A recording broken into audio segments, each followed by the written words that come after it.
You've heard about it for years, right? That one big number, 1.5 degrees Celsius. It's been the North Star for all climate action. But what if we're about to fly right past it? Today, we're going to get real about what happens when we actually miss the most famous target in climate change. Okay, let's just start with this. When the head of the United Nations puts out a statement this blunt, you know there's been a major shift. For years, scientists have been warning this was likely. But this was the moment it became official. We've failed to avoid an overshoot. So that begs the really important question, right? What does overshooting even mean? Is it a point of no return? Is there some kind of switch that gets flipped and everything falls apart? Well, to understand what comes next, we have to first understand what that 1.5 degree target really is. All right, so let's start with the basics, the number itself. Where did it even come from, and why is it so incredibly important? Here's the most important thing to get your head around. 1.5 degrees isn't a physical cliff edge. It's not like you're totally safe at 1.49 degrees and then boom, disaster strikes at 1.51. A better way to think about it is like a speed limit. Experts decided that 70 miles per hour is a reasonable balance of risk and reward on the road. Well, 1.5 degrees is kind of the same. It's a judgment call by the world's scientists on what an acceptable level of risk for the entire planet looks like. And, that judgment call has changed over time. If you go back to 2009, the global consensus was all about staying below 2 degrees. But then, new science started pouring in, showing that, whoa, there were some really serious risks even below that 2-degree mark. And that new science is exactly what pushed the world at the Paris Agreement in 2015 to aim for the much tougher, much more ambitious goal, 1.5. And this number right here, this was one of the biggest, scariest reasons for that shift. Scientists figured out that at just 1.6 degrees of warming, we could hit a tipping point that triggers the runaway, irreversible melting of the Greenland ice sheet, a process that, sure, would take centuries, but would eventually raise sea levels by about 7 meters. Realizing that the 2-degree safe limit was actually inside the danger zone for something that catastrophic, well, it changed everything. So that's the backstory. That's why 1.5 is the magic number. But now for the hard part. Why are we so certain now that we're going to miss this critical target? Well, the simplest answer is right here in the data. The long-term warming trend is already sitting at about 1.4 degrees.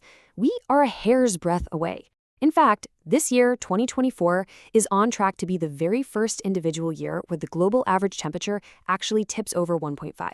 We are literally knocking on the door right now. But this is the real kicker, and it comes down to pure physics. It's not just that CO2 is rising, it's that the rate of that rise is accelerating. Back in the 1960s, CO2 in the atmosphere grew by less than 1 part per million each year. In just the last 5 years, that rate has tripled. A trend with that much momentum is like a freight train. You just can't stop it on a dime. And look, these consequences aren't some far-off sci-fi prediction. They are happening right now, in the world we're all living in today. Just take this number. For the first time in its entire history, the UK, a country that is absolutely not built for serious heat, smashed through 40 degrees Celsius. That's over 104 Fahrenheit. And that heat had immediate, terrifying consequences. That record temperature fueled wildfires across the country, which forced the London Fire Brigade into its most intense day of work since the Blitz in World War II. Let that sink in. This isn't a forest fire in the wilderness. This is one of the world's biggest cities burning. But it's a double whammy, you see. It's not just the heat. A warmer atmosphere holds more water, which means more extreme rain. England just slogged through its wettest 18 months ever recorded, and the massive flooding that followed wiped out about 13% of its major crops for the year. And that's not just a statistic for farmers. That directly impacts the food on your table and how much it costs. Okay, so if that's what's happening on the way to 1.5 degrees, what does the science say about where we're heading next? Let's just talk about the human cost. At 2 degrees of warming, which is where we're on track to be around the middle of the century, about 1 billion people will be exposed to extreme, life-threatening heat stress. 1 billion. But if we fail to change course and end up at 4 degrees, that number explodes to 3.5 billion people. That's almost half the world's population today. And this brings us to one of the hardest truths in all of this. Some of these changes are already baked in. Because of the heat that's already stored in the ocean and how slowly ice sheets react, a certain amount of sea level rise is now just unavoidable this century.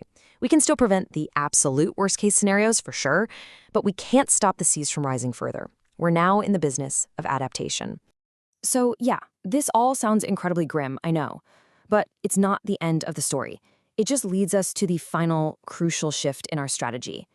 The mission isn't about avoidance anymore. It's about recovery. So the goalposts have officially moved. This is what the new game plan looks like. We have to accept that temperatures will go past 1.5 degrees.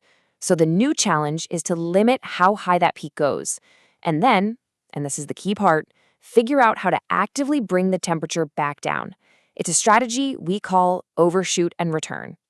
Now, this strategy has two critical parts that absolutely have to happen at the same time. First, and this is still priority number one, hands down, we have to slam on the brakes. We've got to cut emissions as fast as humanly possible, because every single fraction of a degree we can shave off that peak temperature matters immensely. And second, we have to start removing the carbon dioxide that's already up there, using everything from planting billions of trees to new technologies that can literally suck it right out of the air.